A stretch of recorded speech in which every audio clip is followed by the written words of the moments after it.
try it. I'll give this a foot, the shape of a ring.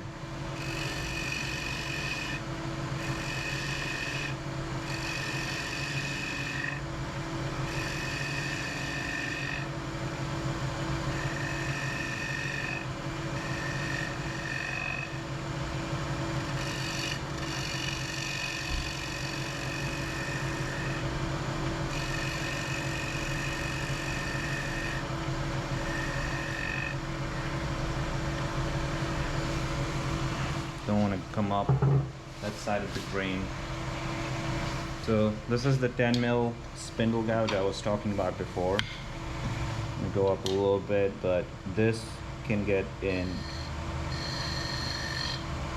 wherever I want it to go.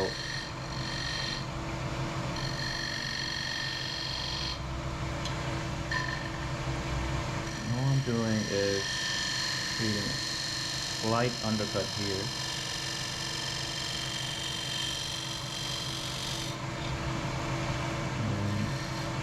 That's it.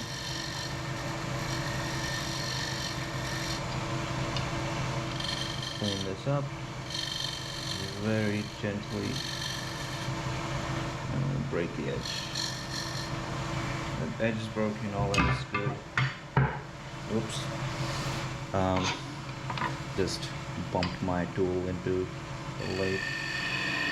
Not good for the edge. Even though it's a very awkward foot on this, we still do not want the center to ever come in contact with the table. Now this is green, so it will most likely warp as well. I might be setting myself up for failure, but this is good. Get to try something. Again, trying that technique of going really slow towards the center so that the wood has time to cut instead of tearing out. Now I'm using the left lane, the all too popular left lane, to just do that, and yeah, that feels pretty good. Pause that there. Yeah, couldn't be cleaner. You can see, does not need sanding. At least in the middle, doesn't. There's a little nub, but I can sand that away, I guess. Yeah, just fine. So that would be the shape. Kind of reminds me of an apple, so not too bad, even without the foot. The thing I'm thinking of is, do I need deeper mortise?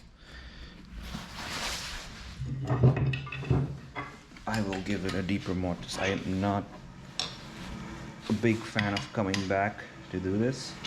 The bowl will be all off center.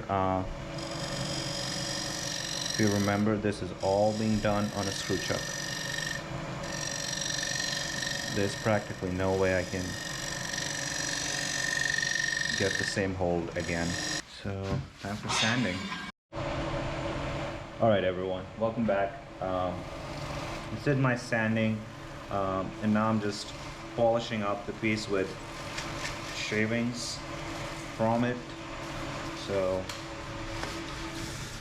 like doing that, and I'll bring you in for a close-up, but you can see that is sweet. Wish it would come through better, but I'll figure out lighting and stuff for that. But anyway, this piece is not going to have any tool marks, at least on the outside, not that much. Now that is the foot. This is a bold choice, but I can take it off if this doesn't work, because remember the whole screw chuck situation? We no longer are bound to the screw chuck because I have a mortise at the bottom, so I can flip it around and do something with the top and then flip it back up. So Alright, welcome back everyone. I don't know if it's just me, but it looks like the bowl is glowing. I'm gonna turn this light off. Hopefully you can see more now.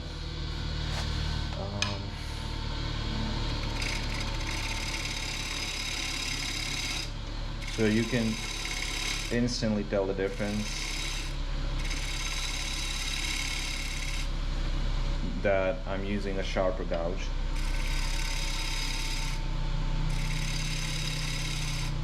It's cutting so cleanly.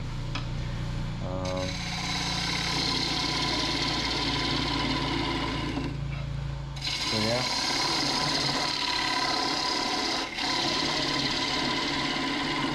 This part of the process is more like, what can I get away with?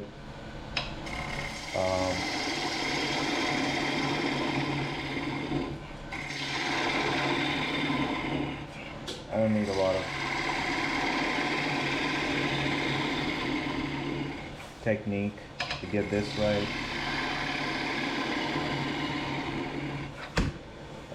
Just a little bit though.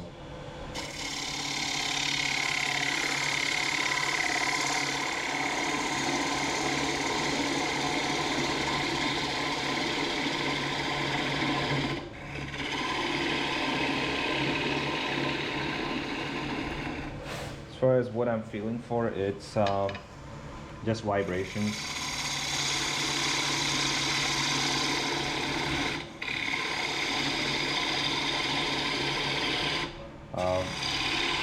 I just have to keep in mind that there's that weak mortise in the bottom.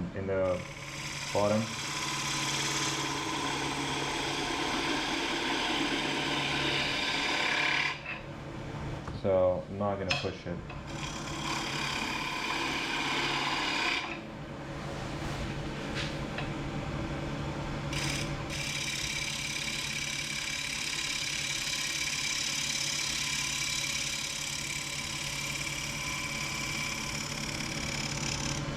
I like to leave a little bit of an angle.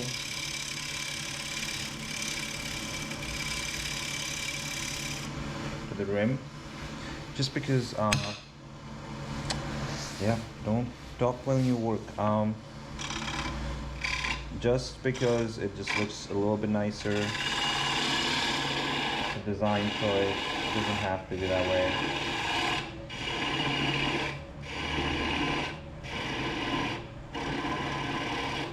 So a lot of people will do a depth hole. I haven't been able to figure that out completely, at least yet. So what I do is I just keep coring till I get bored. No, sorry. Keep coring and see where I am at.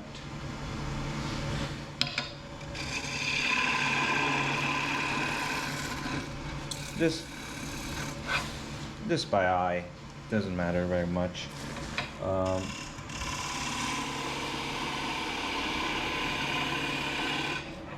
I was gonna say it does matter a little bit more this time around because we have a recess, so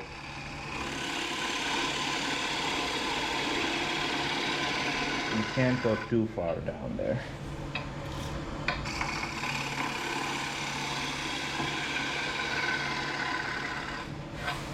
So, but either way, you do want to go all the way to the bottom.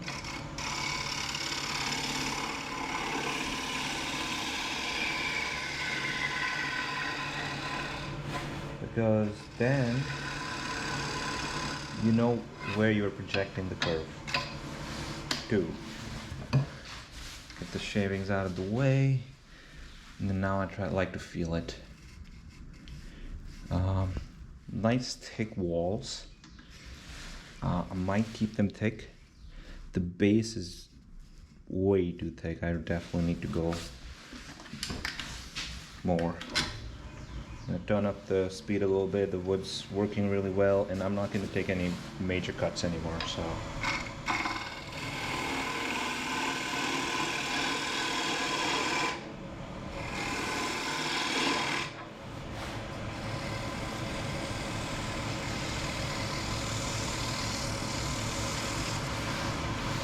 Pretty uniform. I did make it a little bit thinner than I wanted at the bottom, but sorry, the bottom third, not the base itself. But that is okay. We'll go with that. I haven't done the final cut, so it doesn't matter right now. So let's see. Yeah, nice even thickness, except for that one spot told you about. And then the base itself feels like it is ready as well. Probably want to go another mill or 2 mills probably.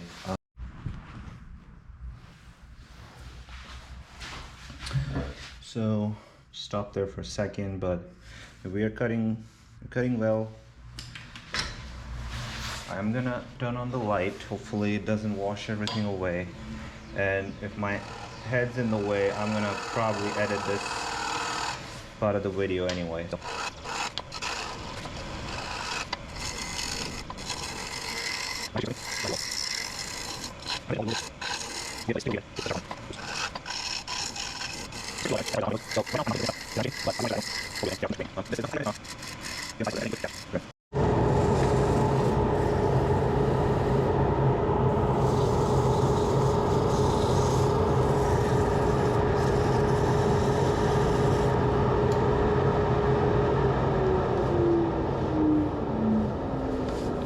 Back everybody.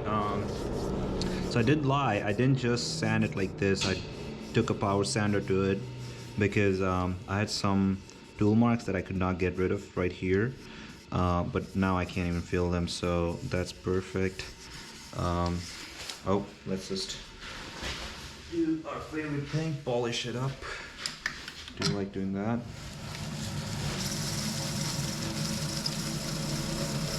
So yeah, this is maple that was felled last year.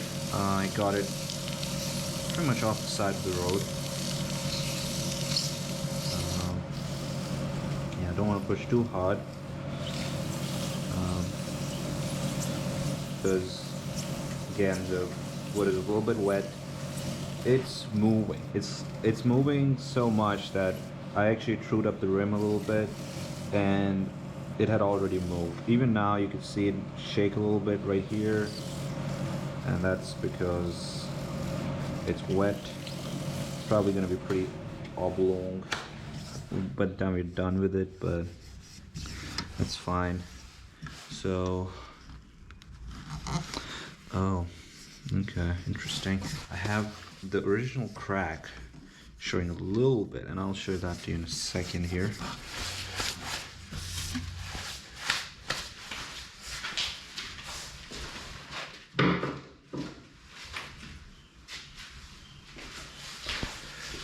The reason I brought you back is because we are putting on the finish, so it's always a fun step.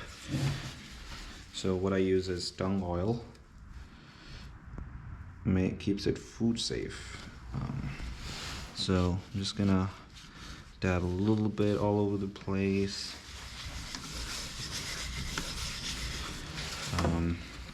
One mistake I used to make originally was I put a bunch of tung oil, which is fine, but then I wouldn't take it off,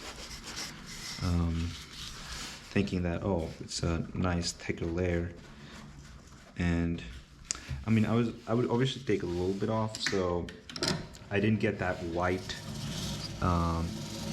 little surface that tung oil forms, but